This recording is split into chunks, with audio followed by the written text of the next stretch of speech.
ஒரே ஒரு white shirt போதும், நீங்க யாரை வேணா இம்ப்ரெஸ் பண்ணிடலாம். உங்களுக்கு ஏத்த மாதிரி ஒரு பெர்ஃபெக்டான ஒயிட் ஷர்ட்டை சூஸ் பண்ணாதானே நம்ம தலை அஜித் மாதிரி மாசா இருப்பீங்க. ஸோ இந்த விஷயத்தெல்லாம் பார்த்து வாங்குங்க. First fit and size. White ஷர்ட்டை எவ்வளவு ஃபிட்டா போறீங்களோ அவ்வளவு அழகா இருப்பீங்க. ஒரு ஒயிட் ஷர்ட் உங்க ஆர்ம்ஸ் அண்ட் ஷோல்டர் ரீஜன்ல கரெக்டான ஃபிட்ல இருக்கணும். அப்பதான் ஓவராலா பார்க்கும்போது ஃபிட்டா இருப்பீங்க.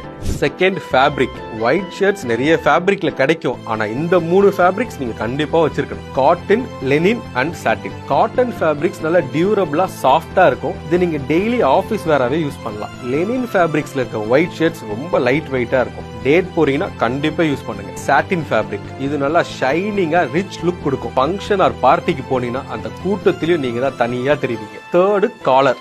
நிறைய டைப் ஆஃப் காலர்ஸ் இருக்கு, ஆனா இந்த 2 டைப் ஆஃப் காலர்ஸ் யார் யார் யூஸ் பண்ணணும்னு தெரிஞ்சுக்கோங்க. உங்க நெக் லாங்கா இருந்தா கண்டிப்பா நீங்க கிளாசிக் காலர் தான் சூஸ் பண்ணணும். இதே உங்க நெக் ஷார்ட்டா இருந்தா நீங்க சைனீஸ் காலர் யூஸ் பண்ணுங்க. உங்களுக்காக ஒரு சீக்ரெட் டிப் சொல்றேன். நீங்க சூஸ் பண்ற ஒயிட் ஷர்ட்ல லோகோவோ இல்ல பாக்கெட்டோ இருக்கவே கூடாது. ஸோ ஒரு ஒயிட் ஷர்ட் எடுக்கிறதுக்கு முன்னாடி இவ்வளோ விஷயம் இருக்கு. பார்த்து எடுத்தீங்கன்னா நச்சுன்னு இருப்பீங்க.